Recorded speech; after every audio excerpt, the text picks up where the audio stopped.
Hello friends, welcome to our YouTube channel bay on science. और आज हम लोग शुरू कर रहे हैं। ये हम लोग का क्लास 10th का ज्योग्राफी का बुक है, जो कि BTBC बुक है। और इसमें हम लोग भूगोल कक्षा 10 का शुरू कर रहे हैं, जिसमें कि हम लोग का ये खंड का इकाई 1 और ये भारत संसाधन एवं उपयोग चैप्टर है। इस चैप्टर को हम लोग अच्छी तरह से धीरे धीरे पढ़ेंगे और समझेंगे और अपने समझ के आधार पर इसके प्रश्न और उत्तर को हल करेंगे। तो चलिए फ्रेंड्स, हम लोग अपना वीडियो शुरू करते हैं। इसको उम्मीद करते हैं कि आप लोग भी पढ़ेंगे और समझेंगे, एंजॉय करेंगे और अपने समझ के अनुसार इसको रटना नहीं है। इस बुक को समझना है और इसका आंसर अपने से स्वतः हम लोग को स्मरण हो जाएगा और हम लोग इसका आंसर क्वेश्चन हल कर पाएंगे और इस किताब को बहुत अच्छा तरह से एंजॉय करके पढ़ेंगे। तो चलिए फ्रेंड्स, हम लोग शुरू करते हैं। पहला पॉइंट इसमें दिया गया है हम लोग को भारत संसाधन एवं उपयोग में हम लोग को संसाधन का महत्व पढ़ने के लिए हम लोग को दिया गया है। तो चलिए फ्रेंड्स, शुरू करते हैं। देखिए यहाँ पे, आप अपने जीवन में अनेक वस्तुओं का उपयोग करते हैं। उपयोग में आने वाली ये सभी वस्तुएं संसाधन हैं। अब हम लोग कोई भी वस्तु का ही उपयोग करते हैं, जैसे कि सुबह उठते हैं तो सुबह उठने से ही हम लोग वस्तुओं के उपयोग में लग जाते हैं। जैसे कि हम लोग को ब्रश करना है या सुबह उठना है तो फ्रेश होने के लिए बाथरूम ही जाना है, तो सबसे पहले हम लोग को पानी का ज़रूरत पड़ता है, तो वो भी एक संसाधन ही है। या फिर ब्रश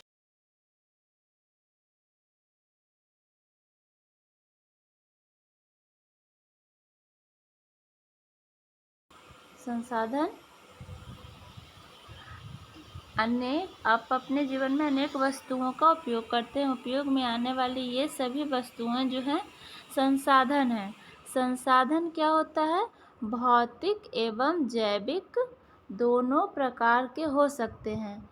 जहाँ तक एक और भूमि, मृदा, जल, खनिज जैसे भौतिक पदार्थ मानवीय आकांक्षाओं की पूर्ति में सहायक होकर संसाधन बन जाते हैं, वहीं दूसरी ओर जैविक पदार्थ यथा वनस्पति, वन्यजीव तथा जलीय जीव मानवीय जीवन को सुखमय बनाने में पीछे नहीं हैं।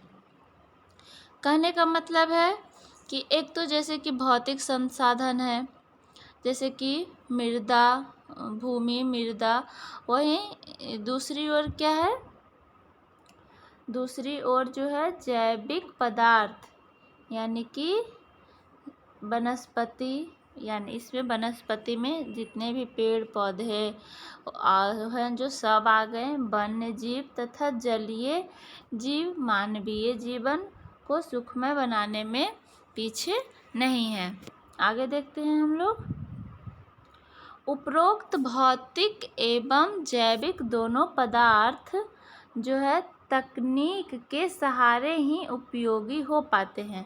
और अब ये जो दोनों है, यानी कि क्या दोनों, क्या था? भौतिक और जैविक दोनों, भौतिक और जैविक दोनों के बारे में बोल रहा है। उपरोक्त भौतिक एवं जैविक दोनों पदार्थ तकनीक के सहारे ही उपयोगी हो पाते हैं, ऐसे उपयोगी नहीं है। अनादि काल में ही अरण्यों में वनस्पति एवं वन्य जीव उपलब्ध थे। जलाशयों एवं सागरों में जलीय जीव लाखों वर्ष पूर्व से विचरण करते हैं। सदियों से ही कोयला, पेट्रोलियम एवं अन्य खनिज पृथ्वी के गर्भ में पड़ा हुआ था, किंतु उस समय के आदि मानव में तकनीक जो है, ज्ञान का अभाव था। उस समय उतना आदमी को ज्ञान का अभाव था या टेक्नोलॉजी उस टाइम नहीं था। धीरे धीरे जनसंख्या एवं आवश्यकता में वृद्धि होती गई। अब पहले का आबादी में और अब का आबादी में काफ़ी अंतर है। पहले आबादी नहीं था, जनसंख्या नहीं था, और अब काफ़ी आबादी और जनसंख्या में वृद्धि हो गया है, जिसमें कि आवश्यकताओं की भी वृद्धि हुई है। बहुत आवश्यकताएं भी बढ़ी, जहाँ जैसे एक आदमी रहेगा तो भोजन का कम आवश्यकता रहेगा, वही 10 आदमी रहेगा तो आवश्यकता का भी वृद्धि होगा। जैसे जहाँ जनसंख्या है वहाँ आवश्यकता का वृद्धि होगा। तो इस वृद्धि ने मानव के ज्ञान अर्जन की दर में त्वरित वृद्धि किया। अब जैसे आवश्यकता होते गया तो ज्ञान का भी वृद्धि हुआ, इसमें त्वरित वृद्धि हुआ, मतलब बहुत वृद्धि हुआ। इतना ही नहीं, आदि मानव तकनीक को पाकर ज्ञानी मानव बन गया। अब तकनीक मिल गया है आदमी को, तो जो पहले मानव आदि मानव था वो ज्ञानी मानव बन गया, मतलब उसमें ज्ञान आ गया। पर्यावरण में उपलब्ध पदार्थों का जनप्रिय तकनीक के सहारे जीवन को सुखमय बनाने में मानव सक्षम हो गया। अब हम लोग तकनीक के जरिए हर चीज़ को अपने सुख के अनुसार, अपने समझ के अनुसार हम लोग उसका उपयोग कर सकते हैं। तो इसमें जैसे कि पेड़ है, तो आदमी पेड़ काट के घर में फर्नीचर, दरवाज़ा, खिड़की बना रहा है, तो इसमें आदमी अपने जीवन को सुखमय बना रहा है और इसको बनाने में सक्षम हो गया है। जब पर्यावरण में मानव द्वारा प्राणी प्रिय तकनीक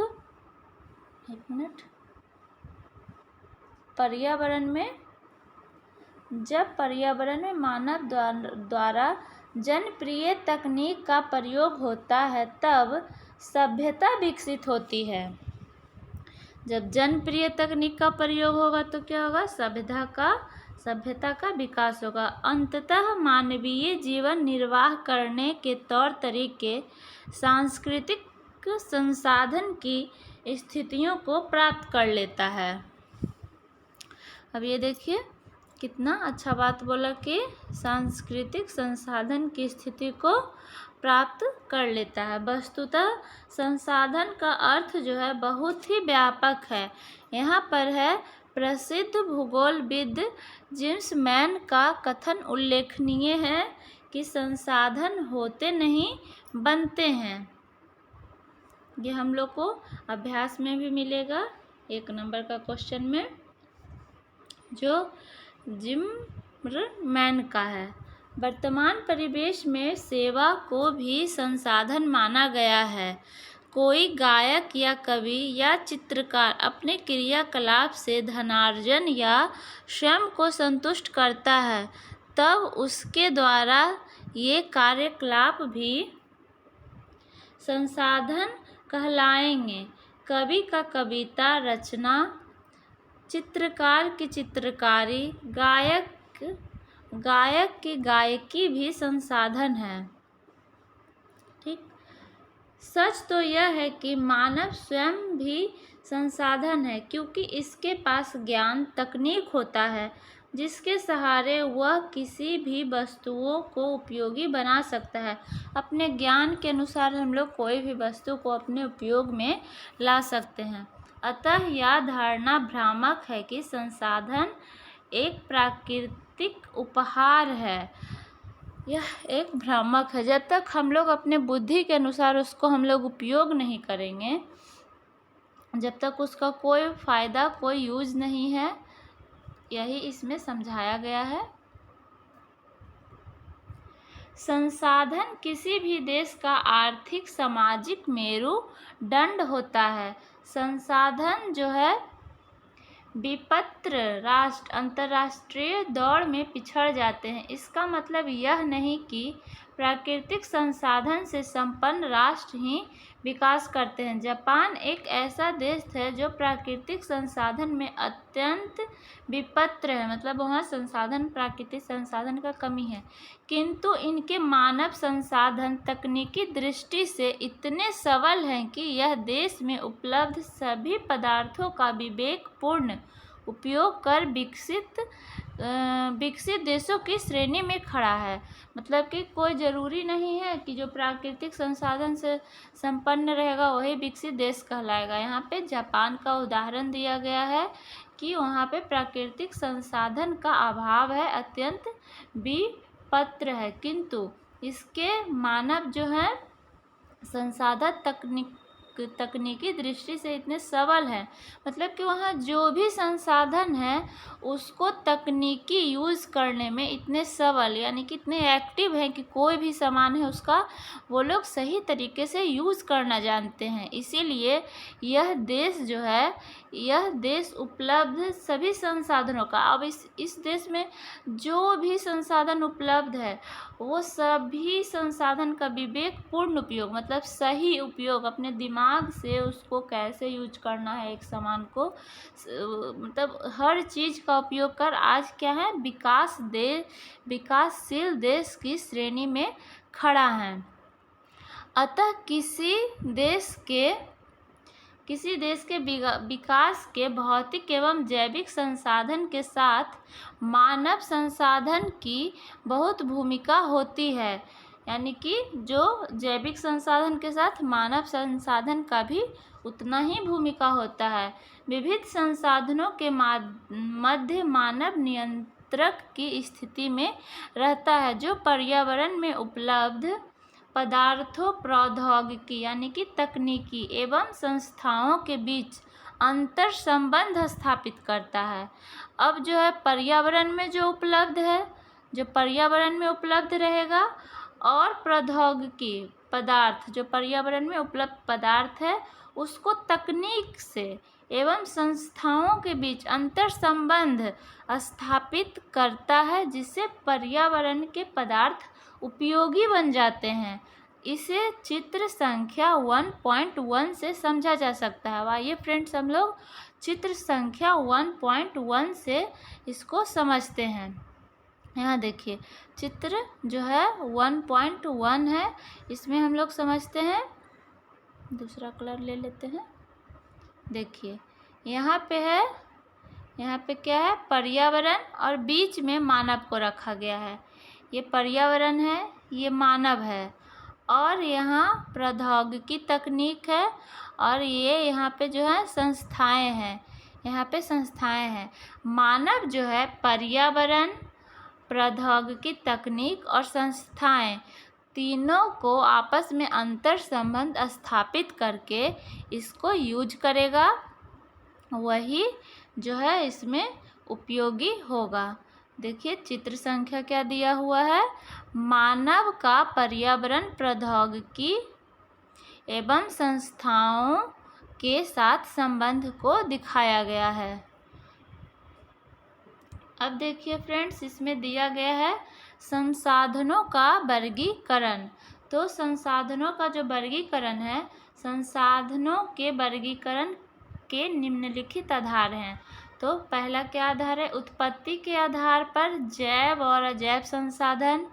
दूसरा क्या है, उपयोगिता के आधार पर नवीनीकरण और अनवीनीकरण संसाधन। तीसरा है ABC करके दिया हुआ है, स्वामित्व के आधार पर व्यक्तिगत, सामुदायिक, राष्ट्रीय और अंतर्राष्ट्रीय संसाधन दिया गया है। तो ये जो टॉपिक है फ्रेंड्स, हम लोग को बोरिंग नहीं होना है, हम लोग इसको नेक्स्ट वीडियो में अच्छे से संसाधनों का वर्गीकरण के बारे में हम लोग डिस्कशन करेंगे।